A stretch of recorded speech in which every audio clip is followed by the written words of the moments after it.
Teachers sir বাইদেউসকল তো আজি মই আপোনালোকক পৰীক্ষা পে চৰ্চাত কেনেদৰে ৰেজিষ্ট্ৰেশ্যন কৰি ষ্টুডেণ্টক কেনেকৈ পাৰ্টিচিপেট কৰাব লাগে তাৰ এটা ভিডিঅ' মই বনাইছোঁ। গতিকে আপোনালোকে ভিডিঅ'টো চাব আৰু ভাল লাগিলে বেলেগকো শ্বেয়াৰ কৰিব। তো প্ৰথমে আপোনালোকে যাব লাগিব ক্ৰোম ব্ৰাউজাৰত আপোনালোকে যাব লাগিব। তো ইয়াত চাব কোনো ক্ৰোম ব্ৰাউজাৰ। তো ইয়াত চাব মই ক্ৰোম ব্ৰাউজাৰত দেখাই আছোঁ আপোনালোকক। এইটো হ'ল ক্ৰোম ব্ৰাউজাৰ। গতিকে মই ক্ৰোম ব্ৰাউজাৰত কি কৰিলোঁ, ক্লিক কৰি দিলোঁ। ক্লিক কৰাৰ পিছত মই নিউ টেব মাৰিছোঁ বাৰু। তাৰপিছত আপোনালোকে ইয়াত কি কৰিব, পৰীক্ষা পে চৰ্চা 2000 এনেকুৱা টাইপ কৰি দিব আৰু লিখি দিব। টাইপ কৰা আছে, গতিকে এইটো প্ৰথমতে ওলাই গ'ল পৰীক্ষা পে চৰ্চা 2026 যোনটো তাৰ লগইন আছে মই দেখাই আছোঁ আপোনালোকক। এইটো যোনটো লগইন, আমি লগইনত ক্লিক কৰিব লাগিব। তো লগইনত ক্লিক কৰিছোঁ, তো এণ্টাৰ আহি যাব। তাৰপিছত ইয়াত আপোনালোকৰ নামটো টাইপ কৰি দিব। এতিয়া চাপ'জ মোৰ নাম ভাস্কৰ জ্যোতি বডু, তাৰপিছত মোৰ ফোন নম্বৰটো মই ইয়াত এনেকৈ টাইপ কৰি দিম 99570 এনেকৈ মই টাইপ কৰি দিম। টাইপ কৰাৰ পিছত মোৰ তাত OTP আহিব।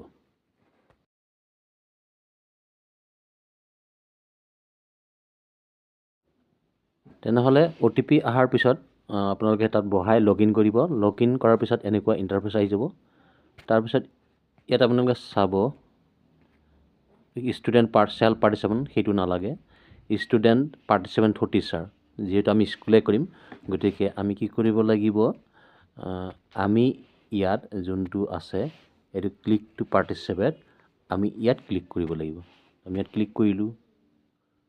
তো ক্লিক কৰি দিয়াৰ লগে লগে আমাৰ ধুনীয়াকৈ ইয়াত আহি যাব। গতিকে আমাৰ ইয়াত ডিটেইলছবোৰ ভৰাই দিম।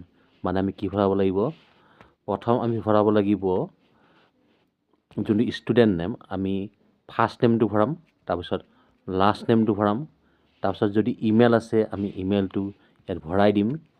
তাৰপিছত কি কৰিম, যদি মোবাইল নম্বৰ আছে, যদি আছে ভৰাম, নাই যদি নাই। তাৰপিছত আমি ইয়াত জেণ্ডাৰটো ভৰাম, ডেট অফ বাৰ্থ ভৰাম, তাৰপিছত আমি ইয়াত ক্লাছটো ভৰাম। তো এইকেইটা ভৰালোঁ।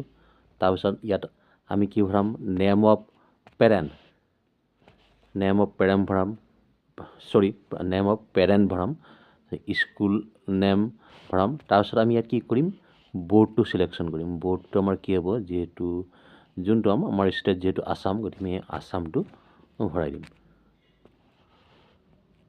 ঠিক তেনেকৈ কাউণ্টিটো ভৰাই দিম। তাৰপিছত আমি ইয়াত ধুনীয়াকৈ কুৱেশ্যন এটা টাইপ কৰিম। তাৰপিছত আমি কি কৰিম, যোনটো ছাবমিট বুটাম, এই ছাবমিট বুটামত আমি ক্লিক কৰি দিম।